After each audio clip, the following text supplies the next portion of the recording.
जय श्री कृष्णा। ओम नमो भगवते वासुदेवाय नमः। आप सुन रहे हैं पौराणिक अमृतवाणी द्वारा प्रसारित महाभारत कथा। कथा सुनने के लिए हमारे चैनल को लाइक शेयर एंड सब्सक्राइब करें। चलिए आगे की कथा प्रारंभ करते हैं। आचार्य द्रोण का आक्रमण, घटोत्कच और अश्वत्थामा का घोर युद्ध। संजय कहते हैं, सात्यकी के प्रति राजा सोमदत्त का क्रोध बहुत बढ़ा हुआ था। इसका कारण यह था कि उसने उनके पुत्र भूरिश्रवा को, जबकि वह अनशन व्रत धारण करके बैठा हुआ था, मार डाला। सोमदत्त ने 9 बाण मारकर सात्यकी को बीन डाला। फिर सात्यकी ने भी उन्हें 9 बाणों से घायल कर दिया। सात्यकी बलवान था और उसका धनुष भी खूब मजबूत था, अतः उसकी मार से सोमदत्त वे तरह घायल हो गया और रथ की बैठक में मूर्छित होकर गिर पड़ा। यह देखकर उनका सारथी उन्हें रणभूमि से दूर हटा ले गया। तब सात्यकी का वध करने की इच्छा से आचार्य द्रोण उसकी ओर झपटे। उन्हें आते देख युधिष्ठिर आदि वीर सात्यकी की रक्षा के लिए उसे घेर कर खड़े हो गए। तदनंतर द्रोण का पांडवों के साथ युद्ध आरंभ हुआ।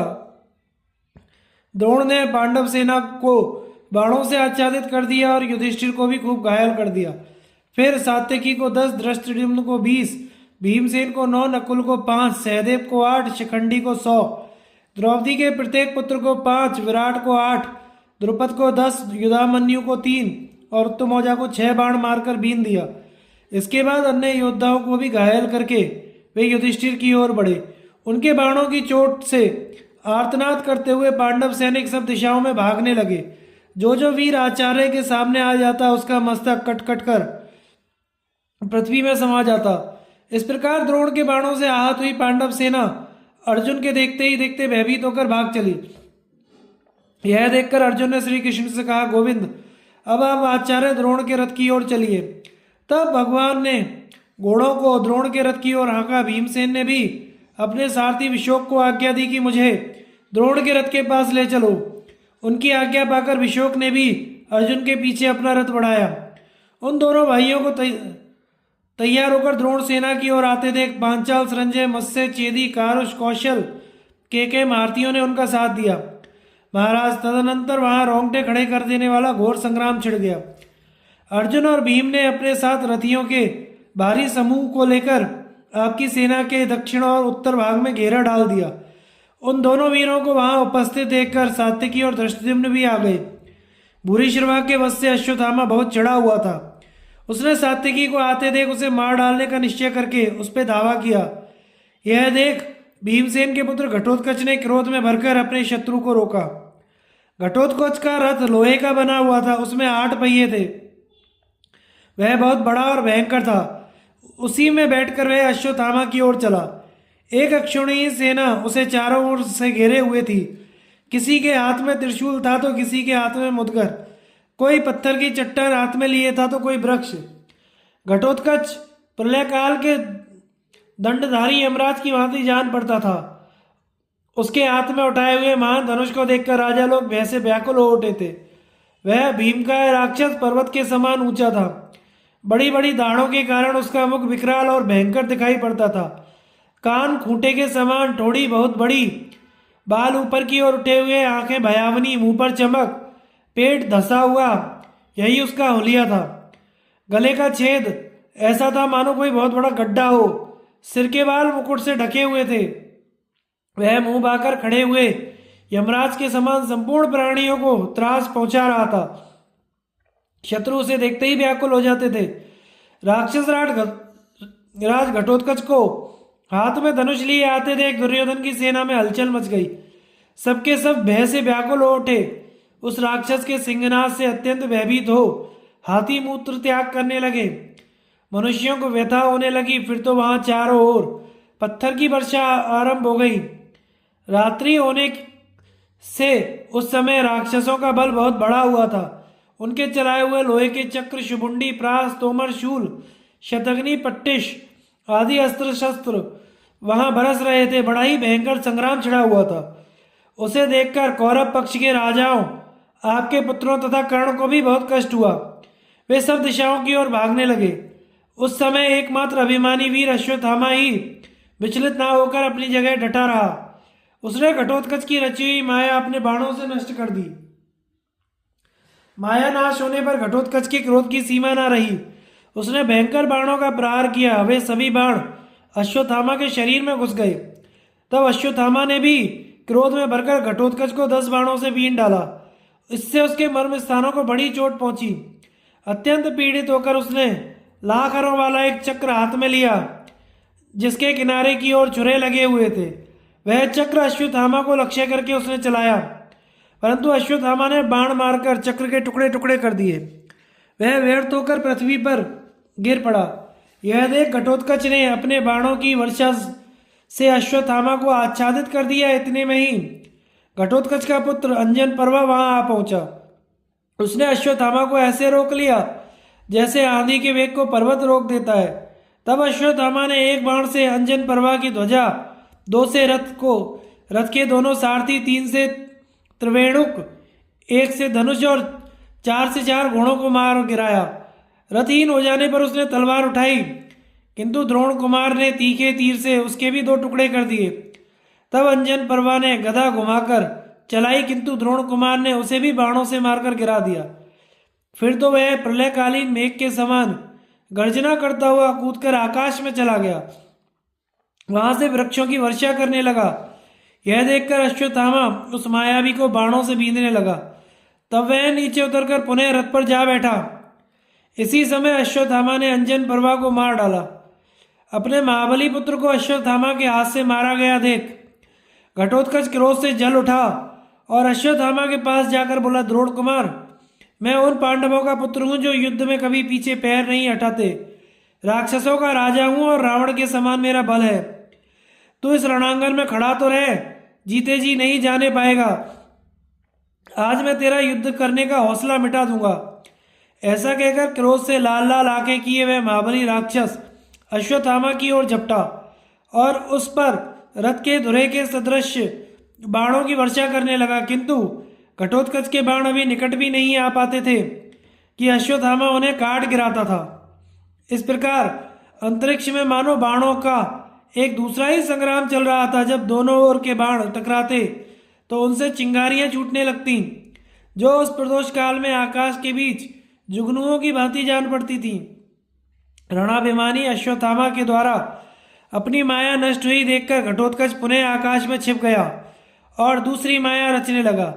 वह एक ऊंचा पर्वत बन गया और उसके अनेकों शिखर थे, जो वृक्षों से भरे हुए थे। जैसे पर्वतों से झरने गिरते हैं, उसी प्रकार पर्वतों से भी शूल, प्रास, तलवार, मूसल आदि के स्रोत बहने लगे। यह सब देखकर भी अश्वत्थामा विचलित नहीं हुआ। उसने हंसते हंसते उस पर्वत पर वज्रास्त्र का प्रहार किया। उसके स्पर्श होते ही वह गिरिराज सहसा विलीन हो गया। इसके बाद उसने इंद्रधनुष सहित काला मेघ बनकर पत्थरों की वर्षा से द्रोण पुत्र को ढक दिया। अश्वत्थामा अस्त्रवेत्ताओं में श्रेष्ठ था। उसने अपने धनुष पर वायवास्त्र का संधान किया और उससे उस काली घटा को छिन्न भिन्न कर दिया। फिर उसने बाणों की वर्षा से संपूर्ण दिशाओं को आच्छादित करके पांडवों के 1,00,000 रथियों का सफाया कर डाला। तदनंतर क्रोध में भरे हुए घटोत्कच ने अश्वत्थामा की छाती में 10 बाण मारे। उनसे आहत होकर अश्वत्थामा कांप उठा। इतने में ही घटोत्कच ने आंजलिक नामक बाण मारकर उसके धनुष को भी काट डाला। तब अश्वत्थामा ने दूसरा मजबूत धनुष हाथ में लिया और घटोत्कच पर तीखे बाणों की वर्षा आरंभ कर दी। अब तो घटोत्कच के क्रोध की सीमा नहीं रही। उसने भयंकर कर्म करने वाले राक्षसों की सेना को आज्ञा दी कि वीरों, इस द्रोण के बेटे को मार डालो। आज्ञा पाते ही वे भयंकर राक्षस आंखें लाल लाल किए, मुंह भाए अनेकों अस्त्र लेकर अश्वत्थामा को मारने के लिए दौड़े। वे अश्वत्थामा के मस्तक पर शक्ति, शतग्नि, परेग्र, वज्र, शूल, पट्टिश, तलवार, गदा, भिंदीपाल, मूसल, फरसा, प्रास, तोमर, कर्ण, कंपन और मुदगर आदि घोर शत्रुनाशक अस्त्र शस्त्रों की वर्षा करने लगे। द्रोण पुत्र के मस्तक पर शस्त्रों की बौछार होती देख आपके योद्धा बहुत दुखी हुए, परंतु वह स्वयं तनिक भी विचलित नहीं हुआ। वज्र के समान तीखे सहायकों से उस घोर शस्त्र वर्षा का विध्वंस करता रहा। फिर उसने अपने तीक्ष्ण बाणों को दिव्य मंत्रों से अभिमंत्रित करके राक्षसों की सेना का संहार आरंभ कर दिया। उसके बाणों से घायल होकर राक्षसों का समुदाय व्याकुल हो उठा। अश्वत्थामा की मार पड़ने से वे सबके सब क्रोध में भरकर उस पर टूट पड़े। उस समय अश्वत्थामा ने ऐसा अद्भुत पराक्रम दिखाया जो दूसरों के किए नहीं हो सकता था।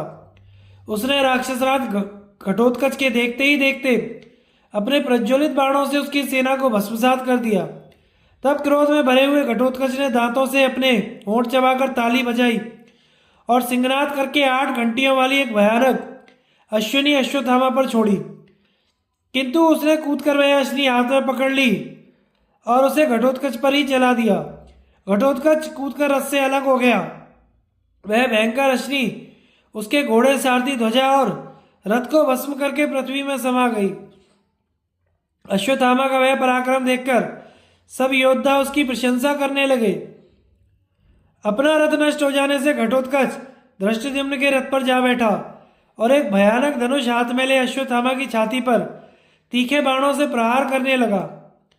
इसी प्रकार धृष्टद्युम्न भी निर्भीक होकर द्रोणपुत्र के हृदय में तीखे बाणों से चोट पहुंचाने लगा। इधर से अश्वत्थामा भी उन पर हजारों बाणों की वर्षा करने लगा। वे दोनों अपने अस्त्रों से उसके बाणों को काटने लगे। इस प्रकार उनमें बड़ी तेजी के साथ अत्यंत भयानक युद्ध छिड़ा हुआ था।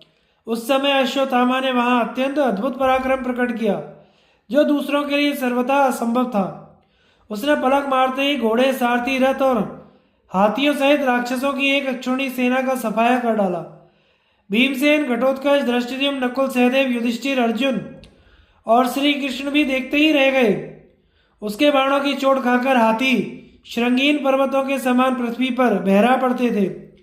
उसने अपने नाराजों से पांडवों को बींधकर द्रुपद कुमार सुरथ को मार डाला और फिर द्रुपद के छोटे भाई शत्रुंजय का काम तमाम कर दिया। इसके बाद बलानीक, जयानीक, जयाशु के प्राण लिए। फिर श्रुता हव्य के को यमलोक भेज दिया।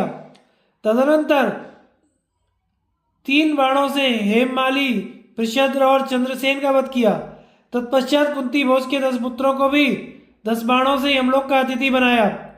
इसके बाद उसने यमदंड के समान घोर बाण धनुष पर चढ़ाया और घटोत्कच की छाती में प्रहार किया। वह महान बाण उसकी छाती छेदकर पृथ्वी में समा गया। घटोत्कच मूर्छित होकर भूमि पर गिर पड़ा।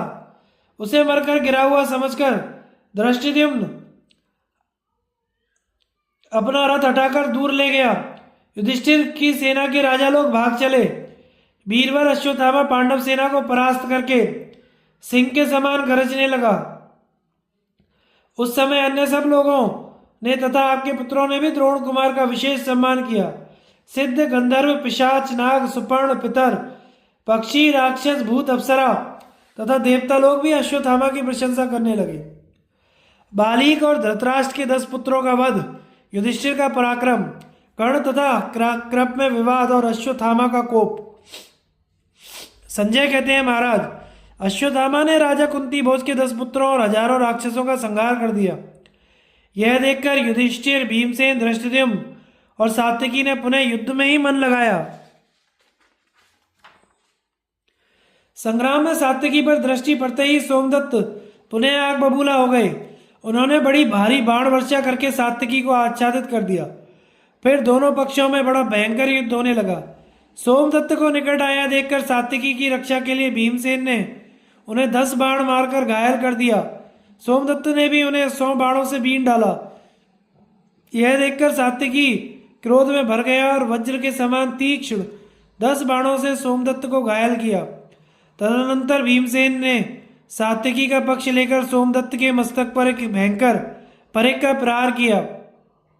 साथ ही सात्यकी ने अग्नि के समान तेजस्वी बाण उनकी छाती पर मारा। परिघ और बाण दोनों एक साथ सोमदत्त को लगे। इससे वे मूर्छित होकर गिर पड़े। पुत्र के मूर्छित होने पर बालीक ने धावा किया। वे वर्षाकालीन मेघ के समान बाणों की वर्षा करने लगे। भीम ने पुनः सात्यकी का पक्ष ग्रहण किया और 9 बाणों से बालीक को बीन डाला। तब प्रतीप नंदन ने कुपित होकर भीम की छाती में शक्ति का प्रहार किया। उसकी चोट से भीमसेन कांप उठे और बेहोश हो गए। फिर थोड़ी देर में चेत होने पर पांडु नंदन भीम ने उन पर गदा छोड़ी। उसके आघात से बालिक का सर धड़ से अलग हो गया। वे वज्र से हाथ हुए पर्वत की भांति पृथ्वी पर गिर पड़े। बालिक के मारे जाने पर आपके नागदत्त, दृढ़रथ, महाबाहु, आयुभोज, दृढ़, स्वहस्त, ब्रज, प्रमाथी, उग्र और अनुयायी ये 10 पुत्र अपने बाणों से भीमसेन को पीड़ित करने लगे। उन्हें देखते ही भीमसेन क्रोध से जल उठे और एक एक के मर्म स्थान में बाण मारने लगे। उनकी करारी चोट से आपके पुत्रों के प्राण पखेरु उड़ गए और वे तेजहीन होकर रथों से पृथ्वी पर गिर पड़े। इसके बाद वीरवर भीमसेन ने आपके सालों के साथ महारथियों को मार डाला और नाराचों से महारथी शतचंद्र को भी मौत के घाट उतार दिया। उन्हें मारा गया देख शकुनी के भाई गवाक्ष, शरभ, विभु, सुभग और भानुदत्त ये 5 महारथी दौड़े आए और भीमसेन पर बाणों की वर्षा करने लगे। उनसे पीड़ित होकर भीमसेन ने 5 बाण चलाए और उन 5 को मार डाला। उन वीरों को मृत्यु के मुख में पड़ा देख कौरव पक्ष के राजा विचलित हो गए। इधर युधिष्ठिर ने भी आपकी सेना का संहार आरंभ किया। उन्होंने कुपित होकर अम्बष्ट, मालव, त्रिगर्त और शिवी देश के योद्धाओं को यमलोक भेज दिया। इतना ही नहीं, राजा युधिष्ठिर ने अभिशाह, शूरसेन, बालीक तथा वसाती वीरों का भी वध करके इस पृथ्वी को खून की धारा से पंकिल बना दिया। उन्होंने अपने बाणों से मद्र देशीय योद्धाओं को भी प्रेतलोक का अतिथि बनाया। तब आपके पुत्र ने आचार्य द्रोण को युधिष्ठिर की ओर प्रेरित किया। आचार्य ने अत्यंत क्रोध में भरकर वायवास्त्र का प्रयोग किया, किंतु धर्मराज ने उसे वैसे ही दिव्य अस्त्र से काट दिया। तब द्रोण के कोप की सीमा न रही। उन्होंने युधिष्ठिर पर वारुण, याम्य, आग्नेय, त्वाष्ट, सावित्र आदि अस्त्रों का प्रयोग किया, किंतु वे इससे तनिक भी भयभीत नहीं हुए। उन्होंने भी दिव्य अस्त्रों का प्रयोग करके उन सभी अस्त्रों को निष्फल कर दिया। तब द्रोण ने इंद्र और प्राजापत्य अस्त्रों को प्रकट किया। यह देख युधिष्ठिर ने महेंद्र अस्त्र प्रकट करके उन अस्त्रों का नाश कर दिया। जब इस प्रकार द्रोणाचार्य के अस्त्र लगातार नष्ट होने लगे तो उन्होंने कुपित होकर युधिष्ठिर का वध करने के लिए ब्रह्मास्त्र का प्रयोग किया। उस समय चारों ओर घोर अंधकार छा गया और ब्रह्मास्त्र के भय से संपूर्ण प्राणी थर्रा उठे। उस ब्रह्मास्त्र को प्रकट हुआ देख युधिष्ठिर ने ब्रह्मास्त्र से ही उसे शांत कर दिया। तब द्रोणाचार्य धर्मराज को छोड़कर क्रोध से लाल आंखें किए चले गए और वायवास्त्र से द्रुपद की सेना का संहार करने लगे। उनके भय से पांचाल देशीय वीर भाग चले। इसी समय अर्जुन और भीमसेन रथियों की बड़ी भारी सेना लेकर द्रोणाचार्य के पास आए। अर्जुन ने दक्षिण की ओर से और भीमसेन ने उत्तर की ओर से द्रोण पर घेरा डाला। वे दोनों भाई उन पर बाणों की वर्षा बौछार करने लगे। फिर तो वहां केकय, संजय, पांचाल, मत्स्य, सात्वत वीर भी आ पहुंचे। अर्जुन ने कौरव सेना का संहार आरंभ किया। एक तो घोर अंधकार में कुछ सूझता नहीं था, दूसरे सबको नींद सता रही थी, इसलिए आपकी वाहिनी का वे तरह विध्वंस होने लगा। उस समय आचार्य द्रोण और आपके पुत्र ने पांडव योद्धाओं को रोकने की बहुत कोशिश की, किंतु वे सफल न हो सके। तब दुर्योधन ने कर्ण से कहा, मित्र, अब तुम ही इस युद्ध में समस्त महारथी योद्धाओं की रक्षा करो। ये पांचाल, केकय, मत्स्य, पांडव महारथियों से घिर गए हैं। कर्ण बोला, भारत, धैर्य धारण करो। मैं तुमसे सच्ची प्रतिज्ञा करता हूं कि आज युद्ध में यदि इंद्र भी रक्षा करने के लिए आएंगे तो भी मैं उन्हें हराकर अर्जुन को मार डालूंगा। अकेला ही मैं पांडव और पांचालों का नाश करूंगा। पांडवों में सबसे अधिक बलवान है अर्जुन, अतः उन पर ही इंद्र की दी हुई शक्ति का प्रहार करूंगा। उनके मारे जाने पर बाकी चारों भाई तुम्हारे अधीन हो जाएंगे अथवा वन में भाग जाएंगे। क्रूराज, जब तक मैं जी रहा हूं तुम तनिक भी विषाद ना करो। यहाँ एकत्रित हुए पांचाल, केकय तथा वृषणी वंशियों सहित संपूर्ण पांडवों को अकेले जीत लूंगा और अपने बाणों से उनकी धज्जियां उड़ाकर यह सारी पृथ्वी तुम्हारे अधीन कर दूंगा। जब कर्ण इस प्रकार कह रहा था उसी समय कृपाचार्य हंसकर बोले, खूब खूब कर्ण, तुम बड़े बहादुर हो। यदि बात बनाने से ही काम हो जाए तब तो तुम्हें पाकर क्रूराज सनात हो गए। तुम इनके पास बहुत बढ़ चढ़कर बातें किया करते हो, किंतु ना कभी तुम्हारा पराक्रम ही देखा जाता है, ना ही कोई फल ही उसका सामने आता है। संग्राम में पांडवों से तुम्हारी अनेकों बार मुठभेड़ हुई है, किंतु सर्वत्र तुमने हार ही खाई है। कर्ण, याद है कि नहीं, जब गंधर्व दुर्योधन को पकड़कर लिए जा रहे थे उस समय सारी सेना तो युद्ध कर रही थी और अकेले तुम ही सबसे पहले भागे थे। विराट नगर में भी संपूर्ण कौरव इकट्ठे हुए थे। वहां अर्जुन ने अकेले ही सबको हराया था। तुम भी अपने भाइयों के साथ परास्त हुए थे। अकेले अर्जुन का सामना करने की तो तुम में शक्ति है ही नहीं, फिर श्री कृष्ण सहित संपूर्ण पांडवों को जीतने का साहस कैसे करते हो? चुपचाप युद्ध करो। तुम डींग बहुत हाँकते हो, बिना कहे ही पराक्रम दिखाया जाए, यही सत्पुरुषों का व्रत है। जब तक अर्जुन के बाण तुम्हारे ऊपर नहीं पड़ रहे हैं तभी तक गरज रहे हो। जब उनके बाणों से घायल होगे तो सारी गर्जना भूल जाओगे। क्षत्रिय बाहुबल में शूर होते हैं, ब्राह्मण वाणी में शूर होते हैं। अर्जुन धनुष चलाने में शूर है, किंतु कर्ण तो मंसूबे बांधने में ही शूर है। जिन्होंने अपने पराक्रम से भगवान शंकर को संतुष्ट किया, उन अर्जुन को भला कौन मार सकता है? कृपाचार्य की यह बात सुनकर कर्ण ने रुष्ट होकर कहा, वर्षा काल के मेघ के समान शूरवीर सर्वदा ही गर्जना करते रहते हैं और पृथ्वी में बोए हुए बीज की भांति वे शीघ्र ही फल भी देते हैं। बाबा जी, यदि मैं गरजता हूं तो आपका क्या नुकसान होता है? देखिएगा मेरी गर्जना का फल, जबकि मैं श्री कृष्ण और सात्विकी के साथ संपूर्ण पांडवों का वध करके पृथ्वी का कंटक राज्य दुर्योधन को दे डालूंगा। कृपाचार्य बोले, सूतपुत्र, मुझे तो तुम्हारे मंसूबे बांधने और प्रलाप करने पर विश्वास नहीं है। तुम तो श्री कृष्ण, अर्जुन और धर्मराज युधिष्ठिर को सदा ही कोसते रहते हो, परंतु विजय उसी पक्ष की निश्चित है जहां युद्ध कुशल श्री कृष्ण और अर्जुन है। यदि देवता, गंधर्व, यक्ष, मनुष्य, सर्प, राक्षस भी कवच धारण करके युद्ध करने आवे तो भी उन दोनों को नहीं जीत सकते। धर्मपुत्र युधिष्ठिर ब्राह्मण भक्त, सत्यवादी, जितेंद्रिय, गुरु और देवताओं का सम्मान करने वाले, सदा धर्मपरायण, अस्त्र विद्या में विशेष कुशल, धैर्यवान और कृतज्ञ हैं। इनके भाई भी बलवान हैं और अस्त्र विद्या में परिश्रम किए हुए हैं। वे सभी बुद्धिमान, धर्मात्मा और यशस्वी हैं तथा उनके संबंधी भी इंद्र के समान पराक्रमी हैं और उनके प्रति प्रेम रखने वाले हैं। अतः पांडवों का कभी नाश नहीं हो सकता।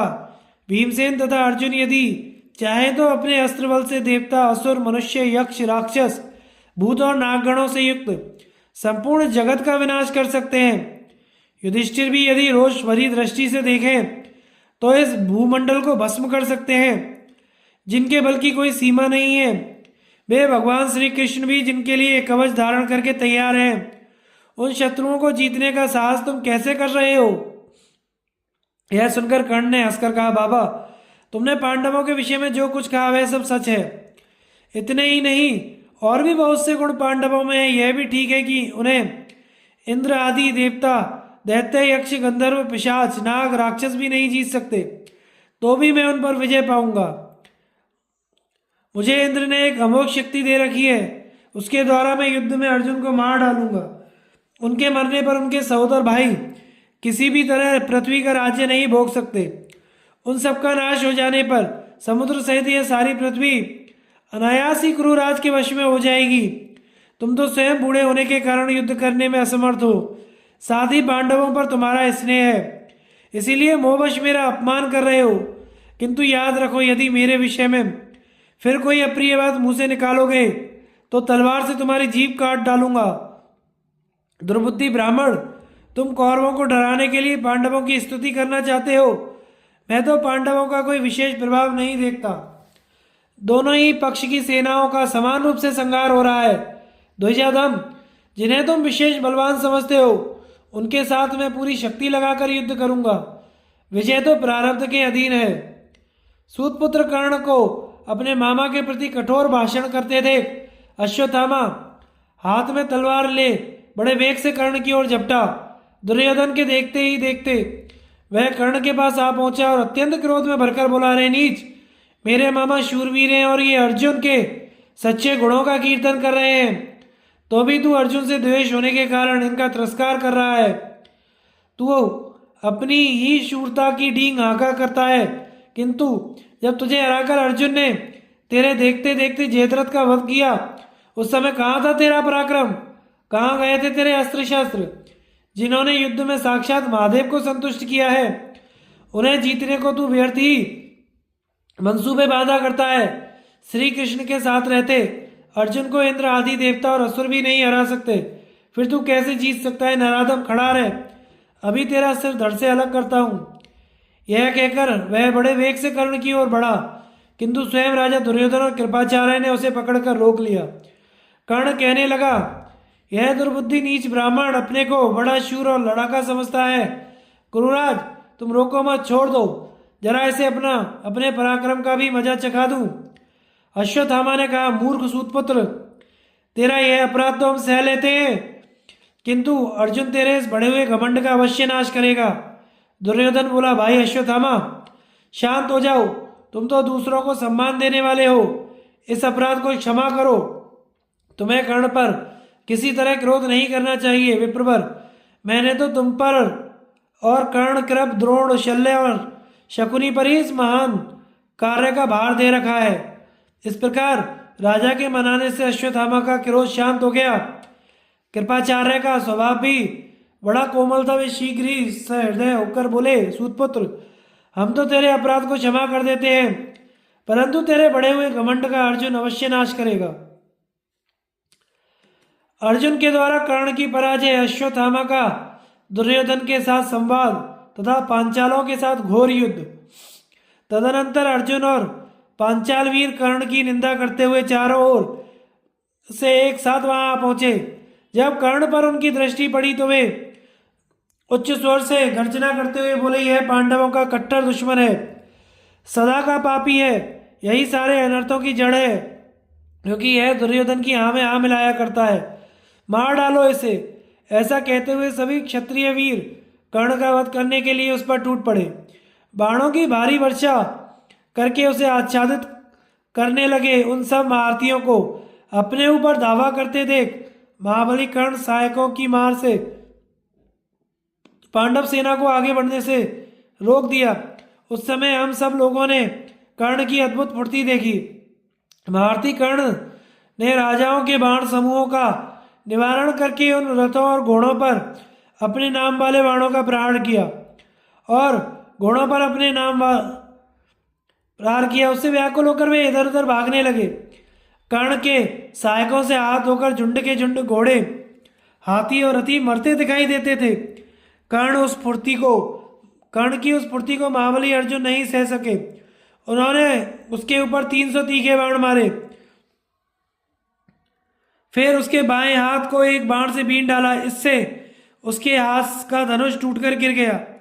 किंतु आधे ही निमेश में उसने पुनः धनुष उठा लिया और अर्जुन को बाण समूहों से ढक दिया।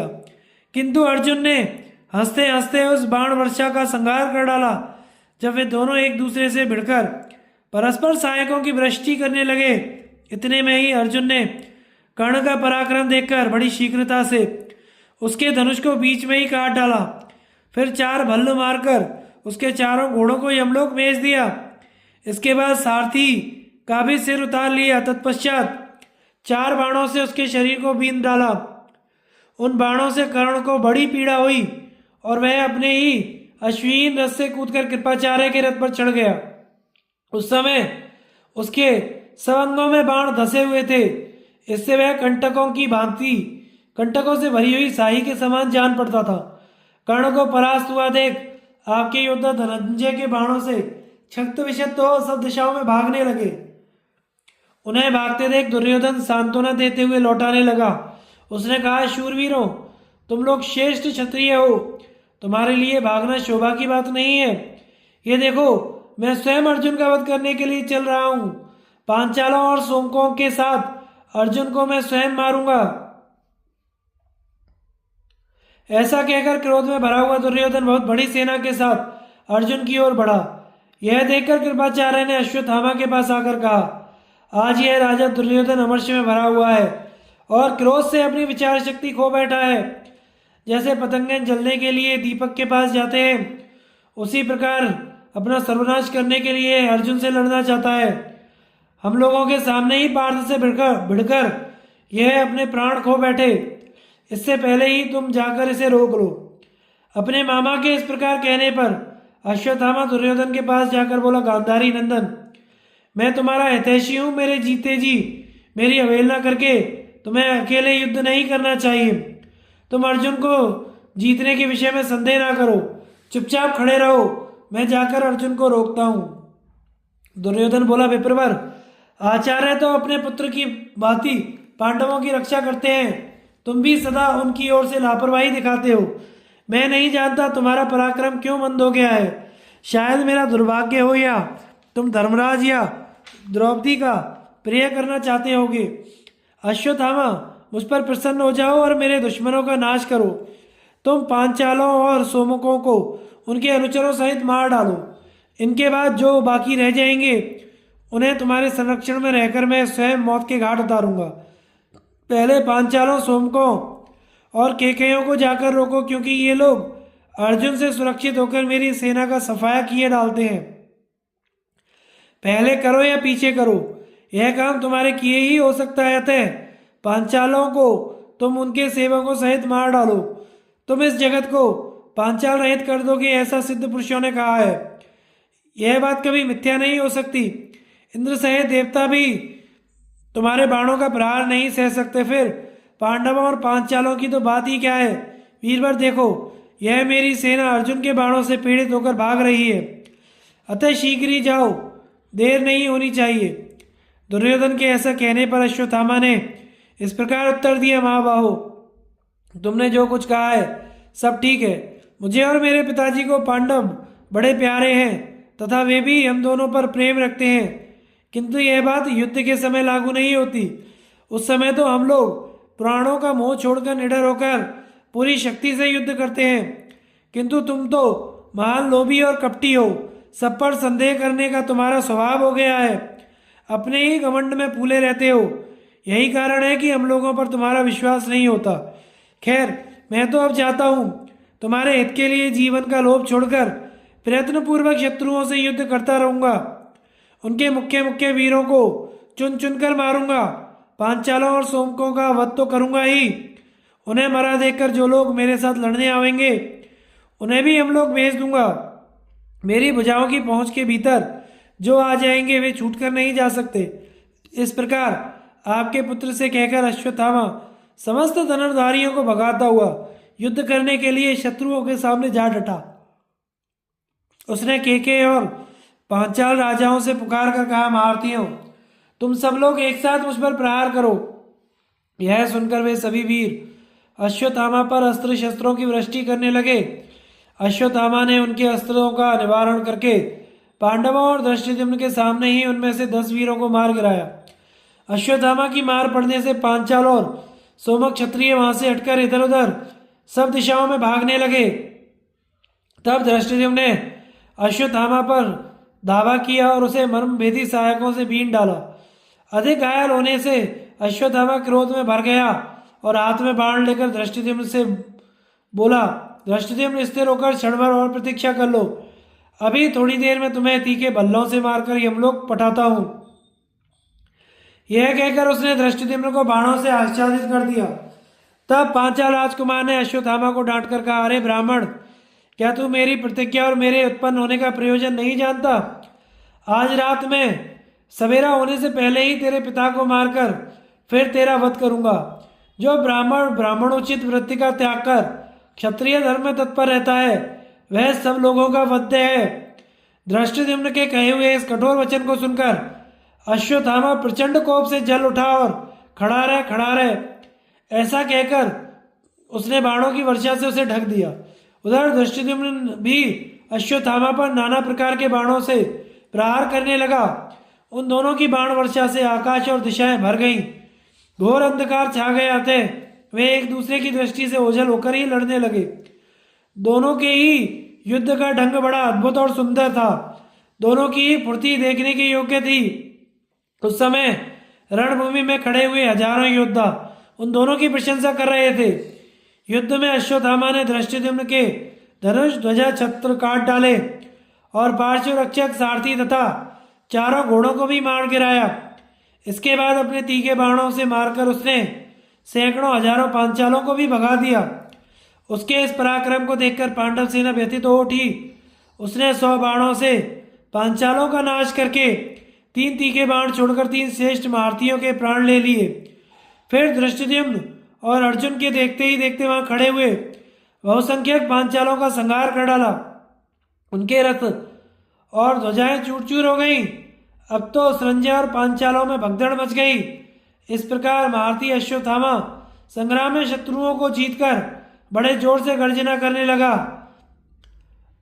उस समय कौरवों ने उसकी खूब प्रशंसा की। कौरव सेना का संहार, सोमदत्त का वध, युधिष्ठिर का पराक्रम और दोनों सेनाओं में दीपक का प्रकाश। संजय कहते हैं, तदनंतर पांडुनंदन युधिष्ठिर और भीमसेन ने अश्वत्थामा को घेर लिया। इतने में ही राजा दुर्योधन द्रोणाचार्य के साथ पांडवों पर चढ़ आया। फिर उनमें भयंकर युद्ध होने लगा। उस समय भीमसेन ने कुपित होकर अम्बाष्ट, मालव, बंगाल, शिबी और त्रिगर्त देश के वीरों को यमलोक भेज दिया। फिर अभिषा, शूरसेन तथा अन्य रणोन्मत्त क्षत्रियों का वध करके उनके खून से पृथ्वी को भिगोकर कीचड़मयी कर दिया। दूसरी ओर अर्जुन ने भी मद्र, मालवा तथा पर्वतीय प्रदेश के योद्धाओं को अपने तीक्ष्ण बाणों से मौत के घाट उतारा। इधर द्रोणाचार्य भी क्रोध में भरकर वायवास्त्र से पांडवों का संहार करने लगे। उनकी मार से पीड़ित होकर पांचाल वीर अर्जुन और भीम के सामने ही भागने लगे। यह देखकर दोनों भाई सहसा द्रोण पर चढ़ाए। अर्जुन दक्षिण बगल में थे और भीमसेन उत्तर में। दोनों ही आचार्य द्रोण पर बड़ी बड़ी भारी बाण वर्षा करने लगे। यह देखकर संजय, पांचाल, मत्स्य और सोमक क्षत्रिय उन दोनों की सहायता में आ पहुंचे।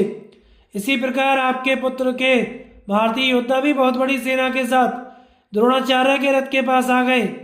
कौरव सेना पर पुनः अर्जुन की मार पड़ने लगी। एक तो अंधेरे के कारण कुछ सूझता नहीं था, दूसरा नींद से सब लोग व्याकुल थे। इस कारण आपकी सेना का भयंकर संहार हो रहा था। बहुत से राजा लोग अपने वाहनों को वहीं छोड़कर भयभीत होकर चारों ओर भाग गए। दूसरी ओर जब सात्यकी ने देखा कि सोमदत्त अपना महाधनुष टंकार रहे हैं तो उसने अपने सारथी से कहा, सूत, मुझे सोमदत्त के पास ले चल। अपने बलवान शत्रु सोमदत्त को मारे बिना अब मैं युद्ध से नहीं लौटूंगा। यह सुनकर सारथी ने घोड़े बढ़ाए और सात्यकी को सोमदत्त के पास पहुंचा दिया। उसे आते देख सोमदत्त भी उसका सामना करने को आगे बढ़ा। उन्होंने सात्यकी की छाती में 60 बाण मारकर उसे घायल कर दिया। फिर सात्यकी ने भी तीक्ष्ण सहायकों से सोमदत्त को बीन डाला। दोनों के बाणों से क्षत विक्षत और लहूलुहान हो खिले हुए टेसू के वृक्ष के समान शोभा पाने लगे। इतने में ही महारथी सोमदत्त ने अर्धचंद्राकार बाण मारकर सात्यकी के महान धनुष को काट दिया। फिर उसे 25 बाणों से घायल करके शीघ्रता पूर्वक 10 बाण और मारे। तब सात्यकी ने दूसरा धनुष लेकर तुरंत ही सोमदत्त को 5 बाणों से बीन डाला। फिर उसने मुस्कुराते हुए एक भल्ल मारकर उसकी सोने की ध्वजा काट दी। तब सोमदत्त ने पुनः सात्यकी को 25 बाण मारे। इससे सात्यकी कुपित हो उठा और उसने एक तीखे छुरप्र से सोमदत्त का धनुष काट डाला। महारथी सोमदत्त ने भी दूसरा धनुष लेकर सहायकों की वर्षा से सात्यकी को आच्छादित कर दिया। तब सात्यकी की ओर से भीमसेन ने भी सोमदत्त पर 10 बाणों का प्रहार किया और सोमदत्त ने भी भीम को तीखे बाणों से घायल कर दिया। इसके बाद भीमसेन ने सोमदत्त की छाती में एक परिघ का वार किया, किंतु सोमदत्त ने हंसते हुए उसके 2 टुकड़े कर डाले। तदनंतर सात्यकी ने 4 बाण मारकर उसके चारों घोड़ों को प्रेतराज के समीप भेज दिया। फिर एक भल्ले से सारथी का सिर धड़ से अलग कर दिया। इसके पश्चात सात्यकी ने प्रज्वलित अग्नि के समान एक भयंकर बाण छोड़ा। वह सोमदत्त की छाती में धंस गया और वे रस से गिरकर मर गए।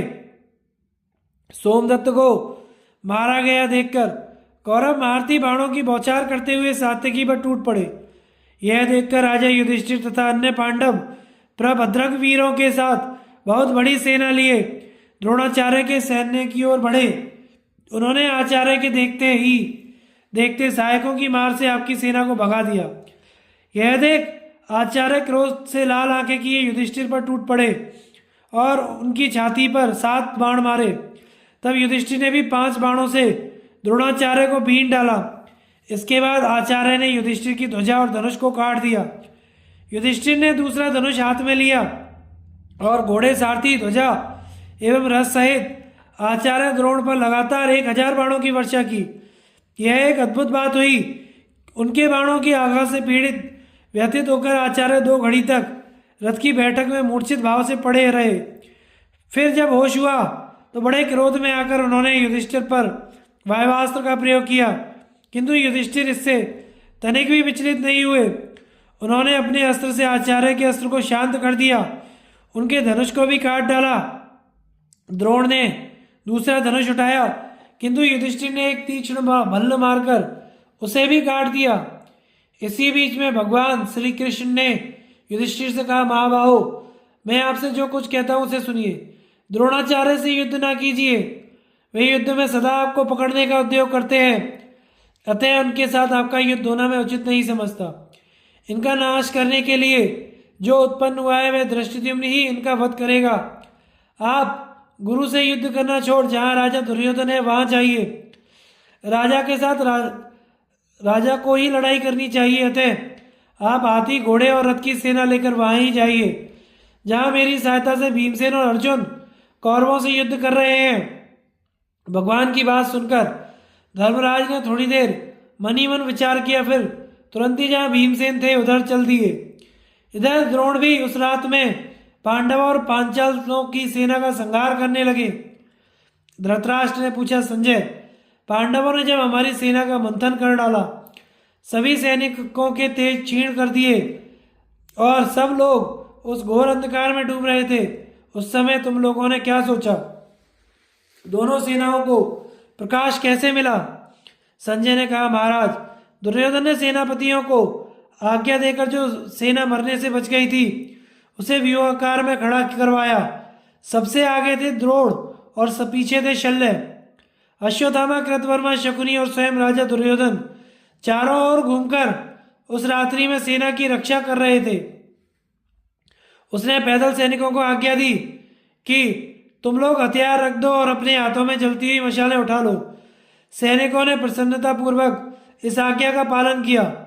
कौरवों ने प्रत्येक रथ के पास 5, हर एक हाथी के पास 3 और हर एक घोड़े के पास 1-1 प्रदीप रखा।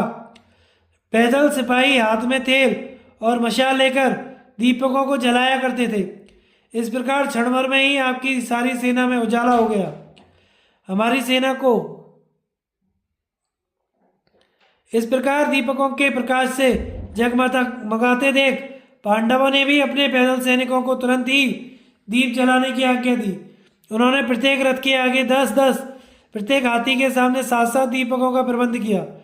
2 दीपक घोड़े की पीठ पर, 2 बगल में, 1 रथ की ध्वजा पर, 2 रथ के पिछले भाग में जलाए थे। इस प्रकार संपूर्ण सेना के आगे पीछे, अगल बगल में तथा बीच बीच में भी पैदल सैनिक जलती हुई मशालें हाथ में लेकर घूमते रहते। यह प्रबंध दोनों ही सेनाओं में था। दोनों ओर के दीपकों का प्रकाश पृथ्वी, आकाश और संपूर्ण दिशाओं में फैल गया। स्वर्ग तक फैले हुए उस महान आलोक से युद्ध की सूचना पाकर देवता, गंधर्व, यक्ष, सिद्ध और अप्सराएं भी वहां आ पहुंची। इधर युद्ध में मरे हुए वीर सीधे स्वर्ग की ओर चढ़ रहे थे। इस प्रकार स्वर्गवासियों के आने जाने से वह रणभूमि देवलोक के समान जान पड़ती थी। दुर्योधन का सैनिकों को प्रोत्साहन, कृतवर्मा का पराक्रम, सात्यकी के द्वारा भूरि का वध और घटोत्कच के साथ अश्वत्थामा का युद्ध। संजय कहते हैं, महाराज, जो स्थान पहले धूल और अंधकार से आच्छन्न हो रहा था वह दीपकों के प्रकाश से आलोकित हो उठा। रत्न जटित सोने की दीवटों पर सुगंधित तेल से भरे हुए हजारों दीपक जगमगा रहे थे। जैसे असंख्य नक्षत्रों से आकाश सुशोभित होता है, उसी प्रकार उन दीपमालाओं से उस रणभूमि की शोभा हो रही थी। उस समय हाथी सवारों से घुड़सवारों से भिड़ गए। रथियों का रथियों के साथ मुकाबला होने लगा। सेना का भयंकर संग्राम आरंभ हो गया। अर्जुन बड़ी फुर्ती के साथ राजाओं का वध करते हुए कौरव सेना का विनाश करने लगे।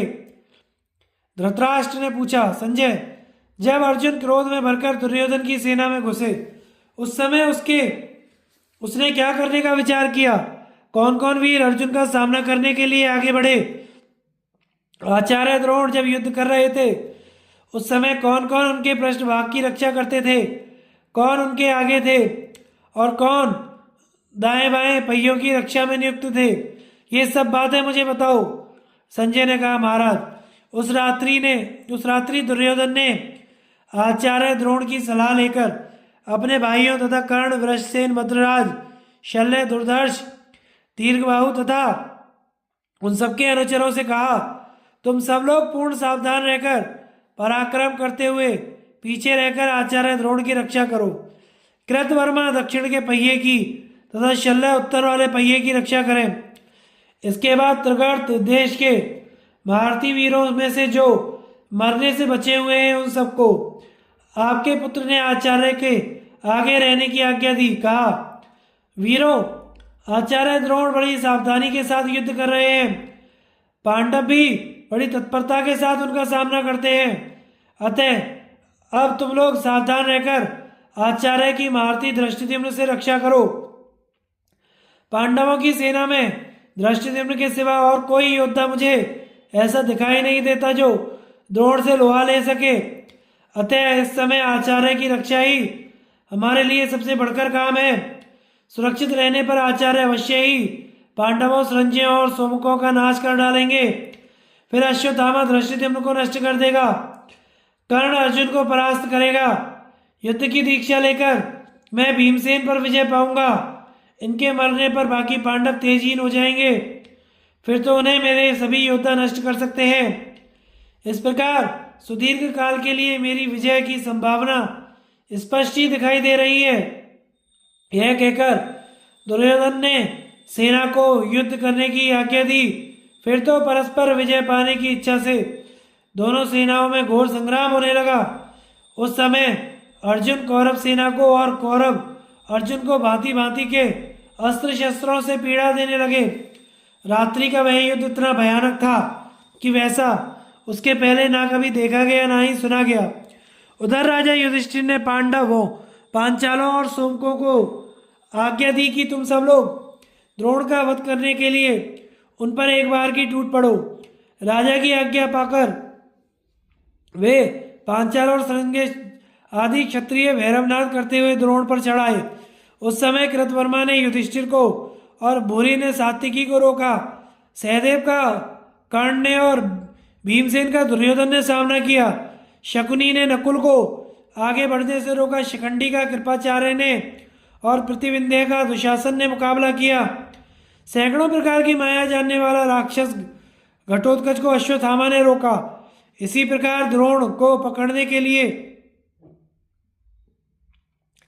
आते हुए भारतीय द्रुपद का वृषसेन ने सामना किया। मद्राज शल्य ने विराट का वारण किया। नकुल नंदन शतानीक भी द्रोण की ओर बढ़ा आ रहा था, उसे चित्रसेन ने बाण मारकर रोक दिया। भारतीय अर्जुन का राक्षसराज अलम्बुश ने मुकाबला किया। तदनंतर आचार्य द्रोण ने शत्रु सेना का संहार आरंभ किया, किंतु पांचाल राजकुमार धृष्टद्युम्न ने वहां पहुंचकर बाधा उपस्थित की तथा पांडवों की ओर से जो दूसरे महारथी लड़ने को आए थे उन्हें आपके महारथियों ने अपने पराक्रम से रोक दिया। कृतवर्मा ने जो युधिष्ठिर को रोका तो उन्होंने उसे पहले 5 फिर 20 बाणों से मारकर बीन दिया। इससे कृतवर्मा क्रोध में भर गया और एक भल्ल मारकर उसने धर्मराज का धनुष काट दिया। फिर 7 बाणों से उन्हें घायल किया। युधिष्ठिर ने दूसरा धनुष हाथ में लेकर कृतवर्मा की भुजाओं तथा छाती में 10 बाण मारे। उनकी चोट से वह कांप उठा और रोष में भरकर उसने 7 बाणों से उन्हें खूब घायल किया। तब युधिष्ठिर ने उसके धनुष और दस्ताने काट गिराए। फिर उसके ऊपर 5 तीखे भल्लों से प्रहार किया। वे भल्ल उसका बहुमूल्य कवच छेद कर पृथ्वी में समा गए। कृतवर्मा ने पलक मारते ही दूसरा धनुष हाथ में लिया और पांडुनंदन युधिष्ठिर को 60 तथा उनके सारथी को 9 बाणों से बीन डाला। यह देख युधिष्ठिर ने उसके ऊपर शक्ति छोड़ी। वह शक्ति कृतवर्मा की दाहिनी बांह छेद कर धरती में समा गई। तब कृतवर्मा ने आधे ही निमेष में युधिष्ठिर के घोड़ों और सारथी को मारकर उन्हें रथहीन कर दिया। तब उन्होंने ढाल तलवार हाथ में ली, किंतु कृतवर्मा ने उन्हें भी काट गिराया और फिर उसने 100 बाण मारकर उनके कवच को छिन्न भिन्न कर डाला। इस प्रकार जब धनुष कटा, रथ बेकार हो गया, कवच भी छिन्न भिन्न हुआ, तो उसके बाणों से पीड़ित होकर युधिष्ठिर वहां से भाग गए। तब कृतवर्मा द्रोणाचार्य के रथ के पहिए की रक्षा करने लगा। महाराज, भूरि ने महारथी सात्विकी का सामना किया। इससे सात्विकी ने क्रोध में भरकर 5 तीक्ष्ण बाणों से उसकी छाती में घाव कर दिया। उससे रक्त की धारा बहने लगी। तब भूरि ने भी सात्विकी की दोनों भुजाओं के बीच 10 बाण मारे। यह देखकर सात्विकी ने हंसते हंसते ही भूरि के धनुष को काट दिया। फिर उसकी छाती में 9 बाण मारकर उसे घायल कर डाला। भूरि ने भी दूसरा धनुष लेकर तुरंत बदला लिया। उसने 3 बाणों से सात्विकी को घायल करके एक भल्ल मारकर उसका धनुष भी काट दिया। अब तो सात्विकी के क्रोध की सीमा न रही। उसने एक प्रचंड वेग वाली शक्ति से पुनः भूरि की छाती पर प्रहार किया। उस शक्ति ने उसके अंगों को चीर डाला और वह प्राणहीन होकर रथ से नीचे गिर पड़ा। उसे मारा गया देखकर महारथी अश्वत्थामा ने बड़े वेग से सात्विकी पर धावा किया और उसके ऊपर बाणों की झड़ी लगा दी। यह देखकर महारथी घटोत्कच घोर गर्जना करता हुआ अश्वत्थामा पर टूट पड़ा और रथ के धुरे के समान स्थूल बाणों की वृष्टि करने लगा। उसने वज्र तथा अश्नि के समान दैदीप्य बाण, क्षुरप्र, अर्धचंद्र, नाराज, शिलीमुख, वाराकर्ण, नालिक और विकर्ण आदि अस्त्रों की झड़ी लगा दी। यह देख अश्वत्थामा ने दिव्यास्त्रों से अभिमंत्रित किए हुए बाण मारकर उस घोर अस्त्र वृष्टि को रोक दिया तथा राक्षस के ऊपर अपने बाणों की वर्षा आरंभ की। फिर तो घटोत्कच और अश्वत्थामा में घोर युद्ध होने लगा। उस समय रात्रि का अंधकार खूब गाढ़ा हो चुका था। घटोत्कच ने अश्वत्थामा की छाती में 10 बाण मारे। उनकी चोट से उसका सारा शरीर कांप उठा और वह मूर्छित होकर रथ की ध्वजा के सहारे बैठ गया। थोड़ी देर में जब उसे होश हुआ तो उसने यमदंड के समान एक भयंकर बाण घटोत्कच के ऊपर छोड़ा। वह उसकी छाती छेदकर पृथ्वी में घुस गया और घटोत्कच मूर्छित होकर रथ की बैठक में गिर पड़ा। उसे बेहोश देख सारथी तुरंत रणभूमि से बाहर ले गया। भीमसेन के द्वारा दुर्योधन की, कर्ण द्वारा सहदेव की, शल्य द्वारा विराट की और शतानीक के द्वारा चित्रसेन की पराजय। संजय कहते हैं, भीमसेन युद्ध करते हुए द्रोणाचार्य के रथ की ओर बढ़ रहे थे, तब तक दुर्योधन ने उन्हें बाणों से बीन डाला। यह देख भीम ने भी उसे 10 बाणों से घायल किया। तब दुर्योधन ने पुनः 20 बाण मारकर उन्हें बीन डाला। भीमसेन ने 10 बाणों से उसके धनुष और ध्वजा काट दिए। फिर 90 बाण मारकर उसे खूब घायल किया। चोट खाकर दुर्योधन क्रोध से जल उठा और दूसरा धनुष लेकर उसने तीखे बाणों से भीमसेन को अच्छी तरह पीड़ित किया। फिर क्षुरप्र से उनका धनुष काटकर पुनः 10 बाणों से घायल कर दिया। भीम ने दूसरा धनुष लिया, किंतु दुर्योधन ने उसे भी काट डाला। इस प्रकार तीसरा, चौथा, 5वां धनुष भी कट गया। जो जो धनुष भीम हाथ में लेते उसको आपका पुत्र काट देता। तब भीम ने दुर्योधन के ऊपर एक शक्ति फेंकी, किंतु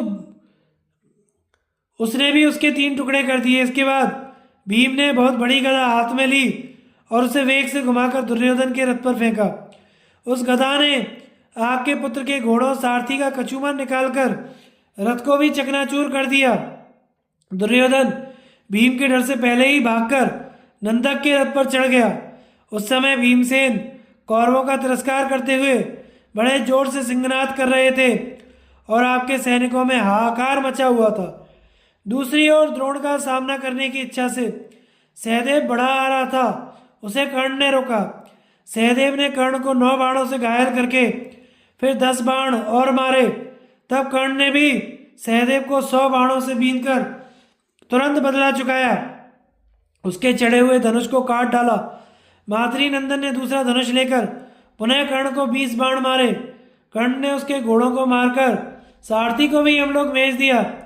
रथहीन हो जाने पर सहदेव ने ढाल तलवार हाथ में ली, किंतु कर्ण ने तीखे बाण मारकर उसके भी टुकड़े टुकड़े कर दिए।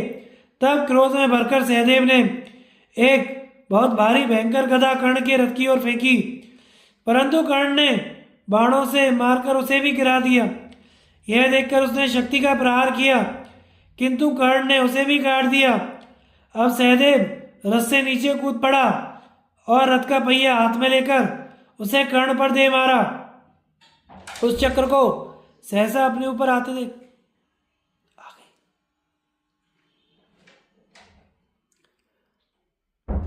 सूतपुत्र ने हजारों बाण मारकर उसके भी टुकड़े कर दिए। तब माद्री कुमार ईशा दंड धुरा और मरे हुए हाथियों के अंग तथा मरे हुए घोड़ों को और मनुष्यों की लाशों उठा उठाकर कर्ण को मारने लगा, पर उसने सबको अपने बाणों से काट गिराया। फिर तो सहदेव अपने को क्षत्रिय समझकर युद्ध त्याग कर चल दिए। कर्ण ने अपने पीछे भागकर हंसते हुए कहा, ओ चंचल, आज से तू अपने बड़े से बड़े रथियों से युद्ध ना करना।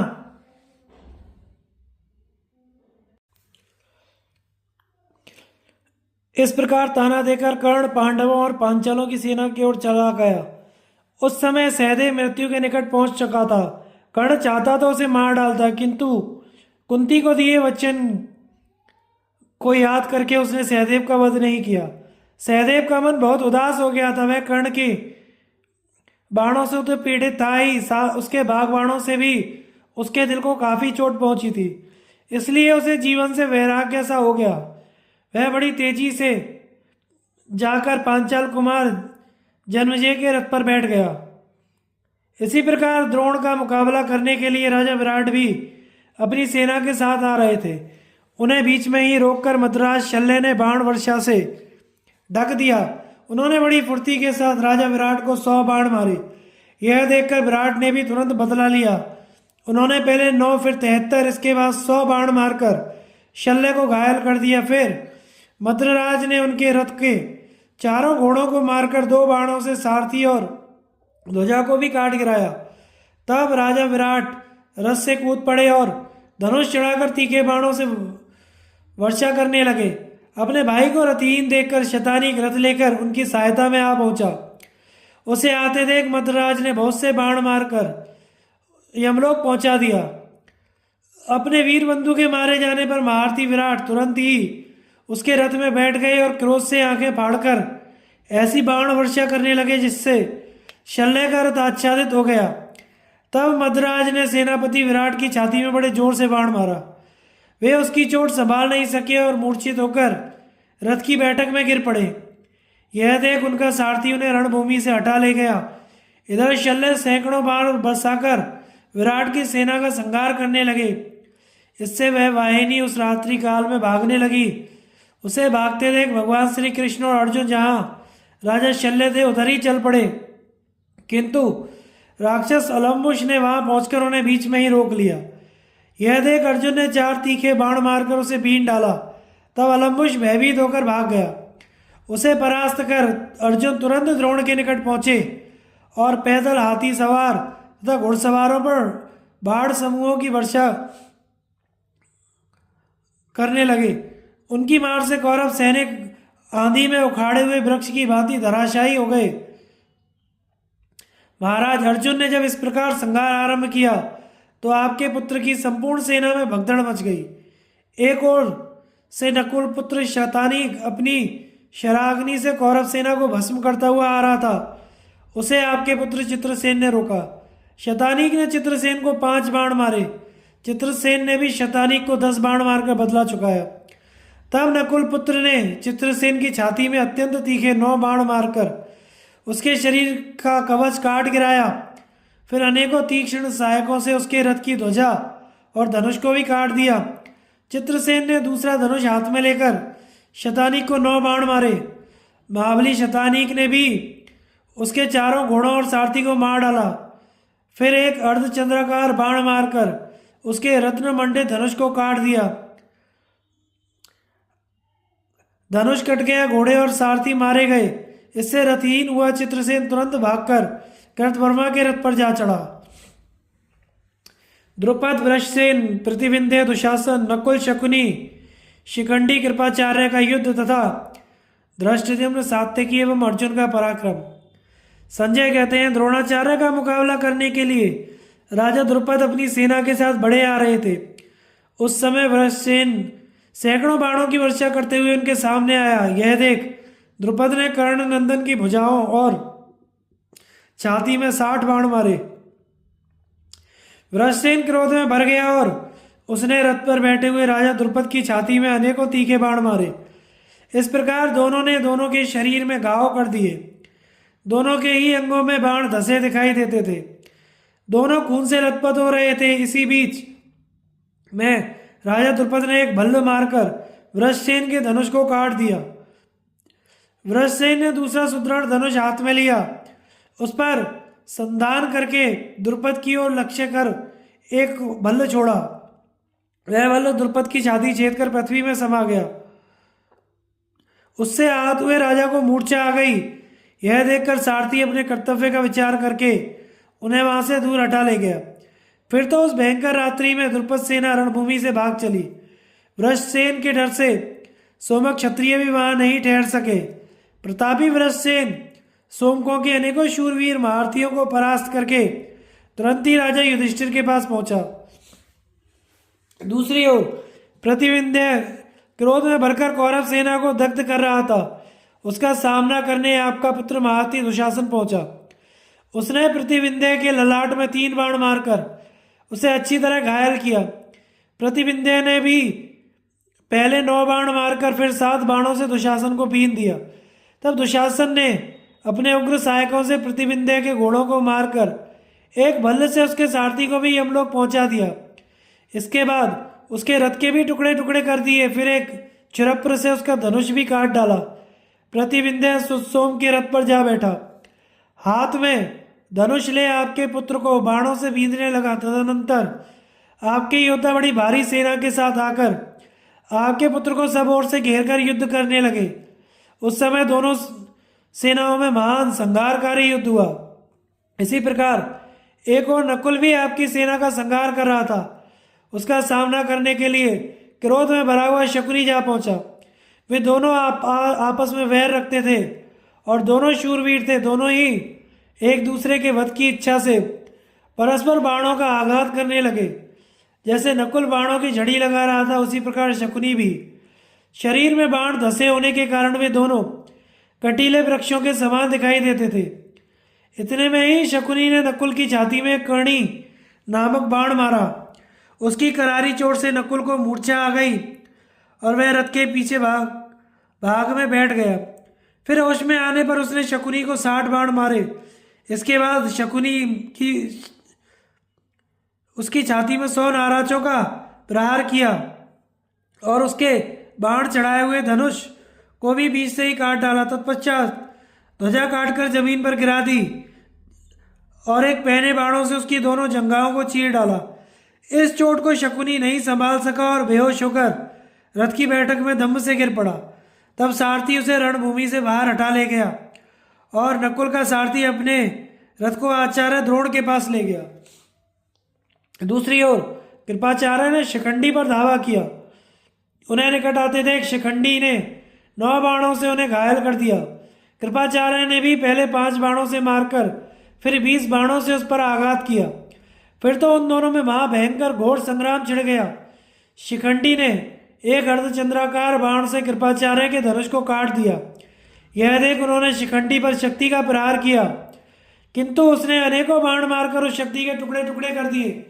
तब कृपाचार्य ने दूसरा धनुष लेकर शिखंडी को तीखे बाणों से आच्छादित कर दिया। इससे शिथिल होकर वह रथ के पिछले भाग में बैठ गया। उसे उस अवस्था में देखकर कृपाचार्य उस पर लगातार बाण बरसाने लगे। तब तो वह भाग खड़ा हुआ। यह देखकर पांचाल और सोमक वीर उसे चारों ओर से घेर कर खड़े हो गए। इस प्रकार आपके पुत्र भी बहुत बड़ी सेना के साथ कृपाचार्य के चारों ओर डट गए। फिर दोनों दलों में घोर संग्राम होने लगा। उस समय कोई भी अपने आप को पहचान नहीं पाते थे। मोहवश पिता पुत्र को और पुत्र पिता को मार रहे थे। मित्र मित्र के प्राण ले रहे थे। मामा भांजों पर और भांजे मामा पर प्रहार करते थे। दोनों ही पक्ष के लोग स्वजनों पर भी हाथ साफ कर रहे थे। रात्रि के उस भयंकर युद्ध में कोई नियम नहीं था, कोई मर्यादा नहीं रह गई थी। वह भयंकर युद्ध चल ही रहा था कि धृष्टद्युम्न ने भी द्रोण पर आक्रमण कर दिया। वह बारंबार धनुष टंकारता हुआ द्रोण की ओर बढ़ने लगा। उसे आते देख पांडव और पांचाल योद्धा उसे चारों ओर से घेर कर खड़े हो गए।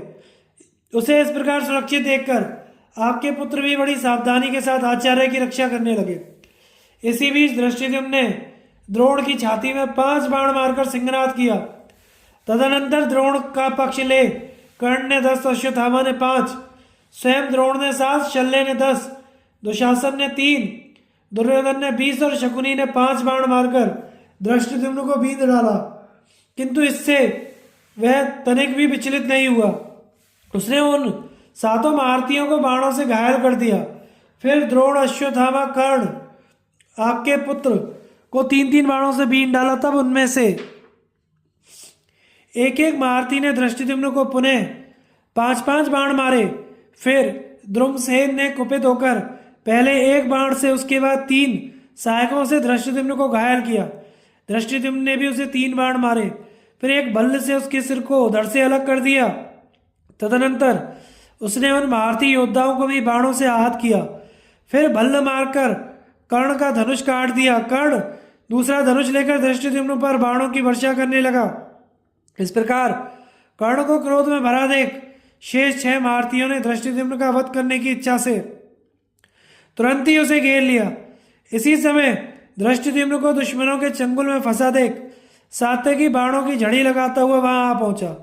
उस महान धनुर्धर को देखते ही कर्ण ने उस पर 10 बाण मारे। सात्यकी ने भी सब वीरों के देखते देखते कर्ण को 10 बाणों से बीन डाला। तब कर्ण ने विपाट, कर्णी, नाराज, वत्सदंत और छुरों से सात्यकी को बीन कर पुनः सैकड़ों सहायकों से उसे घायल किया। उस युद्ध में आपके पुत्र तथा कवचधारी कर्ण भी सात्यकी पर सब ओर से पहने बाणों से प्रहार करते थे, किंतु उसने अपने अस्त्रों से सबके बाणों का निवारण करके एक बाण से वृषसेन की छाती छेद डाली। उस चोट से मूर्छित होकर वृषसेन धनुष छोड़ रथ पर गिर पड़ा। फिर तो कर्ण सात्यकी को अपने सहायकों से पीड़ित करने लगा। इसी प्रकार सात्यकी भी बारंबार कर्ण को बींधने लगा। इधर आपके योद्धा सात्यकी को मार डालने की इच्छा से उस पर तीखे बाणों की वृष्टि करने लगे। यह देख उसने उग्र बाणों से शत्रुओं के शीश काटने आरंभ किए। जब वह आपके वीरों का वध करने लगा उस समय उनका करुण क्रंदन प्रेतों की चीत्कार के समान सुनाई पड़ता था। उस आर्त कोलाहल से सारी रणभूमि गूंज रही थी, जिससे वह रात बड़ी डरावनी मालूम होती थी। दुर्योधन ने देखा सात्यकी के बाणों से पीड़ित होकर मेरी संपूर्ण सेना इधर उधर भाग रही है, तो उसने बड़े जोर से आर्तनाद भी सुना। तब सारथी से कहा, जहाँ यह कोलाहल हो रहा है वहीं मेरा रथ ले चल। उसकी आज्ञा पाते ही सारथी ने घोड़ों को सात्यकी के रथ की ओर हाँक दिया। ज्यों ही दुर्योधन निकट पहुंचा, सात्यकी ने 12 बाणों से उसे बींध डाला। दुर्योधन ने भी कुपित होकर सात्यकी को 10 बाणों से घायल किया। तब सात्यकी ने आपके पुत्र की छाती में 80 बाण मारे। फिर उसके घोड़ों को यमलोक पटाया। तत्पश्चात तुरंत ही सारथी को भी मार गिराया। इसके बाद एक भल्ल मारकर उसके धनुष को भी काट डाला। रथ और धनुष से हीन हो जाने पर दुर्योधन शीघ्र ही कृतवर्मा के रथ पर चढ़ गया। इस प्रकार जब दुर्योधन ने परास्त होकर पीठ दिखा दी तो सात्यकी आधी रात में अपने बाणों से पुनः आपकी सेना को खदेड़ने लगा। दूसरी ओर शकुनी ने हजारों रथी, हाथी सवार और घुड़सवारों की सेना से अर्जुन के चारों ओर घेरा डाल दिया और उस पर नाना प्रकार के अस्त्र शस्त्रों की वर्षा आरंभ कर दी। वे सभी क्षत्रिय योद्धा काल की प्रेरणा से महान अस्त्र शस्त्रों की वृष्टि करते हुए अर्जुन के साथ युद्ध करने लगे। अर्जुन ने महान संहार मचाते हुए उन हजारों रथ, हाथी, घोड़ों की सेना को आगे बढ़ने से रोक दिया। तब शकुनी ने हंसते हंसते अर्जुन को तीखे बाणों से बीन डाला और 100 बाणों से उनके महान रथ की प्रगति भी रोक दी। अर्जुन ने भी शकुनी को 20 तथा अन्य महारथियों को 3-3 बाण मारे। फिर शकुनी का धनुष काटकर उसके चारों घोड़ों को यमलोक भेज दिया। तब वह उस रथ से उतरकर उलूक के रथ पर जा चढ़ा। एक ही रथ पर बैठे हुए वे दोनों महारथी पिता पुत्र अर्जुन पर बाणों की झड़ी लगाने लगे। अर्जुन भी उन पर तीखे बाणों से घायल कर सैकड़ों और हजारों सहायकों से की मार से आपकी सेना को खदेड़ने लगे। उस समय सब सेना तितर बितर होकर चारों दिशाओं में भागने लगी। इस प्रकार उस युद्ध में आपकी सेना पर विजय पाकर श्री कृष्ण और अर्जुन बहुत प्रसन्न और शंख बजाने लगे। उधर धृष्टद्युम्न ने 3 बाणों से आचार्य द्रोण को बीन डाला। उनके धनुष की प्रत्यंचा काट दी। द्रोण ने उस धनुष को रख दिया और दूसरा हाथ में लेकर धृष्टद्युम्न को 7 तथा उसके सारथी को 5 बाण मारे, किंतु धृष्टद्युम्न ने अपने बाणों से उन सब अस्त्रों का निवारण कर दिया और कौरव सेना का संहार करने लगा। देखते देखते रणभूमि रुधिर की नदी बहने लगी। इस प्रकार आपकी सेना की पराजय करके धृष्टद्युम्न और शिखंडी ने अपने अपने शंख बजाए। द्रोण और कर्ण द्वारा पांडव सेना का संहार तथा भयभीत हुए युधिष्ठिर की बात से श्री कृष्ण का घटोत्कच को कर्ण से युद्ध करने के लिए भेजना। संजय कहते हैं, महाराज, जब दुर्योधन ने देखा कि पांडव मेरी सेना का विध्वंस कर रहे हैं और वह भागी जा रही है तो उसे बड़ा क्रोध हुआ। वह सहसा द्रोणाचार्य और कर्ण के पास पहुंचा और अमर्ष में भरकर कहने लगा, इस समय पांडवों की सेना मेरी वाहिनी का विध्वंस कर रही है। आप दोनों से जीतने में समर्थ होकर भी असमर्थ की भांति तमाशा देखते हैं। यदि आप मुझे त्याग देना चाहते हो तो अभी अपने योग्य पराक्रम करके युद्ध कीजिए। यह उपालंब सुनकर वे दोनों वीर पांडवों का सामना करने के लिए बढ़े। इसी प्रकार पांडव भी अपनी सेना के साथ बारंबार गर्जना करते हुए इन दोनों पर टूट पड़े। उस समय द्रोणाचार्य ने क्रोध में भरकर 10 बाणों से सात्यकी को बीन डाला। साथ ही कर्ण ने 10, आपके पुत्र ने 7, वृषसेन ने 10, शकुनी ने 7 बाण मारे। उधर द्रोणाचार्य को पांडव सेना का संहार करते देख सोमक क्षत्रिय तुरंत वहां पहुंचे और सब ओर से द्रोणाचार्य पर बाण बरसाने लगे। आचार्य द्रोण भी चारों ओर बाणों की झड़ी लगाकर क्षत्रियों के प्राण लेने लगे। उनकी मार से पीड़ित पांचाल योद्धा एक दूसरे की ओर देखकर आर्त चीत्कार मचा रहे थे। कोई पिता को छोड़कर भागे, कोई पुत्रों को, किसी को अपने सगे भाई मामा भांजों की भी सुध ना रही। मित्र संबंधी और बंधु बांधवों को छोड़ छोड़कर सब लोग तेजी से भाग चले। सबको अपने अपने प्राणों की लगी हुई थी। श्री कृष्ण, अर्जुन, भीमसेन, युधिष्ठिर तथा नकुल सहदेव देखते ही रह गए। उनकी सेना द्रोण के प्रहार से पीड़ित हो जलती हुई हजारों मसाले फेंक फेंक कर उस रात में भाग चली। सब और अंधकार का राज्य था, कुछ भी सूझ नहीं पड़ता था। केवल कौरव सेना के दीपकों के प्रकाश से शत्रु भागते दिखाई देते थे। महारथी द्रोण और कर्ण भागती हुई सेना को भी पीछे से बाण बरसाकर मार रहे थे। यह सब देखकर भगवान श्री कृष्ण ने कहा, अर्जुन, द्रोण और कर्ण ने धृष्टद्युम्न और सात्यकी को तथा संपूर्ण पांचाल योद्धाओं को अपने बाणों से अत्यंत घायल कर डाला है। इनकी बाण वर्षा से तुम्हारे महारथियों के पैर उखड़ गए हैं। अब सेना रोकने से भी नहीं रुकती। अर्जुन से इस प्रकार कहने के पश्चात भगवान श्री कृष्ण और अर्जुन दोनों ने सैनिकों से कहा, पांडव सेना के शूरवीरों, तुम भयभीत होकर भागो मत, भय को अपने हृदय से निकाल दो। हम लोग अभी व्यूह रचकर द्रोण और कर्ण को दंड देने का प्रयत्न करते हैं। श्री कृष्ण और अर्जुन इस प्रकार बात कर ही रहे थे कि भयंकर कर्म करने वाले भीमसेन अपनी सेना को लौटाकर शीघ्र वहां आ पहुंचे। उन्हें आते देख जनार्दन ने पुनः अर्जुन से कहा, पांडुनंदन, यह देखो सोमक और पांचाल योद्धाओं को साथ लिए भीमसेन बड़े वेग से द्रोण और कर्ण की ओर बढ़े जा रहे हैं। अब सेना को धैर्य बंधाने के लिए तुम भी इनके साथ होकर युद्ध करो। तदनंतर अर्जुन और श्री कृष्ण द्रोण और कर्ण के पास जाकर अग्रभाग में खड़े हो गए। फिर युधिष्ठिर की बड़ी भारी सेना भी लौट आई। द्रोण और कर्ण ने पुनः शत्रुओं का संहार आरंभ कर दिया। दोनों ओर की सेनाओं में घमासान युद्ध होने लगा। उस समय आपके सैनिक भी हाथों से मसाले फेंक फेंक कर उन्मत्त की भांति पांडवों के साथ युद्ध करने लगे। चारों ओर अंधकार और धूल छा रही थी, जैसे स्वयंवर में राजा लोग अपना नाम बोलकर परिचय देते हैं। उसी प्रकार वहां प्रहार करने वाले योद्धाओं के मुख से उनके नाम सुनाई पड़ते थे। जहां जहां दीपक का प्रकाश दिखाई देता वहां वहां लड़ाकू सैनिक पतंगों की भांति टूट पड़ते थे। इस प्रकार युद्ध करते करते उस महारात्रि का अंधकार बहुत घना हो गया। तत्पश्चात कर्ण ने धृष्टद्युम्न की छाती में 10 मर्मभेदी बाणों का प्रहार किया। धृष्टद्युम्न ने भी कर्ण को 10 बाणों से बींधकर तुरंत ही बदला चुकाया।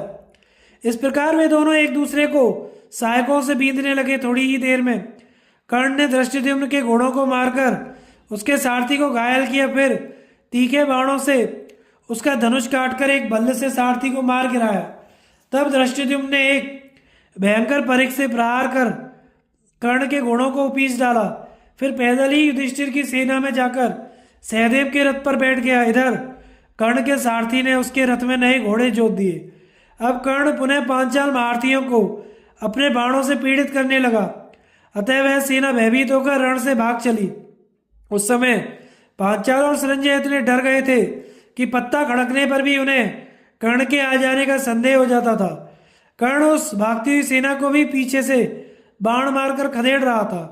अपनी सेना को भागते देख राजा युधिष्ठिर भी पलायन करने का विचार करके अर्जुन से बोले, धनंजय, तुम ही जिनके बंधु और सहायक हो, उन हमारे सैनिकों का यह आर्तनाद निरंतर सुनाई दे रहा है। ये कर्ण के बाणों से पीड़ित हो रहे हैं। अब इस समय कर्ण का वध करने के संबंध में जो कुछ भी कर्तव्य है उसे करो। यह सुनकर अर्जुन ने श्री कृष्ण से कहा, मधुसूदन, आज राजा युधिष्ठिर कर्ण का पराक्रम देखकर भयभीत हो गए हैं। एक ओर द्रोणाचार्य हमारे सैनिकों को आहत कर रहे हैं, दूसरी ओर कर्ण का त्रास छाया हुआ है, इसलिए वे भाग रहे हैं। उन्हें कहीं ठहरने का स्थान नहीं मिलता। मैं देखता हूँ कर्ण भागते हुए योद्धाओं को भी मार रहा है। अतः अब आप जहाँ कर्ण है वहीं चलिए। आज दो में से एक बात हो जाए, चाहे मैं उसे मार डालूं या वह मुझे। भगवान श्री कृष्ण बोले, अर्जुन, तुमको और राक्षस घटोत्कच को छोड़कर कोई दूसरा ऐसा नहीं है जो कर्ण से लोहा ले सके, किंतु उसके साथ तुम्हारा युद्ध हो इसके लिए अभी समय नहीं आया है। कारण उसके पास इंद्र की दी हुई एक दैदीप्यमान शक्ति है जो उसने केवल तुम्हारे लिए ही रख छोड़ी है। मेरे विचार से इस समय महाबली घटोत्कच ही कर्ण का सामना करने जाए। उसके पास दिव्य, राक्षस और आसुर तीनों प्रकार के अस्त्र हैं, वह अवश्य ही संग्राम में कर्ण पर विजयी होगा। श्री कृष्ण के ऐसा कहने पर अर्जुन ने घटोत्कच को बुलवाया। वह कवच और धनुष धारण कर उनके सामने उपस्थित हुआ और श्री कृष्ण और अर्जुन को प्रणाम करके श्री कृष्ण की ओर देखते हुए बोला, मैं सेवा में उपस्थित हूँ, आज्ञा कीजिए, कौन सा काम करूं। भगवान ने हंसकर कहा, बेटा घटोत्कच, मैं जो कहता हूं उसे सुनो। आज तुम्हारे पराक्रम दिखाने का समय आ गया है। यह काम दूसरे के किए नहीं हो सकता, क्योंकि तुम्हारे पास कई प्रकार के अस्त्र हैं। राक्षसी माया तो है ही। हिडिंबानंदन, देखते हो ना, जैसे चरवाहा गौं को हाँकता है, उसी प्रकार कर्ण पांडव सेना को खदेड़ रहा है। वह इस दल के प्रधान क्षत्रियों को मारे डालता है। उसके बाणों से पीड़ित होकर हमारे सैनिक कहीं ठहर नहीं पाते हैं, मैदान से भागे जाते हैं। इस प्रकार कर्ण संघार में प्रवृत्त हुआ है। इसे रोकने वाला तुम्हारे सिवा कोई दूसरा दिखाई नहीं देता। इस समय तुम्हारा बल असीम है और तुम्हारी माया दुस्तर, क्योंकि रात्रि के समय राक्षसों का बल बहुत बढ़ जाता है। उनके पराक्रम की कोई सीमा नहीं रहती, शत्रु उन्हें दबा नहीं सकते। इस आधी रात में तुम अपनी माया फैलाकर महार धनुर्धर कर्ण को मार डालो, फिर धृष्टद्युम्न आदि वीर द्रोण का वध कर डालेंगे। भगवान की बात समाप्त होने पर अर्जुन ने भी घटोत्कच से कहा, बेटा, मैं तुमको सात्यकी को तथा भैया भीमसेन को ही अपनी सेना का प्रधान वीर मानता हूँ। इस रात में तुम कर्ण के साथ द्वैरथ युद्ध करो। भारती सात्यकी पीछे से तुम्हारी रक्षा करेंगे। सात्यकी की सहायता लेकर तुम शूरवीर कर्ण को मार डालो। घटोत्कच बोला, भारत में अकेला ही कर्ण, द्रोण और अन्य क्षत्रिय वीरों के लिए काफी हूँ। आज रात में सूत पुत्र के साथ ऐसा युद्ध करूंगा जिसकी चर्चा जब तक यह पृथ्वी रहेगी तब तक लोग करते रहेंगे। आज मैं राक्षस धर्म का आश्रय लेकर संपूर्ण कौरव सेना का संहार करूंगा और किसी को जीता नहीं छोड़ूंगा। ऐसा कहकर महाबाहु घटोत्कच तुम्हारी सेना को भयभीत करता हुआ कर्ण की ओर बढ़ा। कर्ण ने भी हंसते हंसते उसका सामना किया। फिर तो गर्जना करते हुए उन दोनों वीरों में घोर संग्राम छिड़ गया। आगे की कथा का प्रसारण हम अगले भाग में करेंगे। हमारे चैनल को लाइक, शेयर एंड सब्सक्राइब करें। धन्यवाद।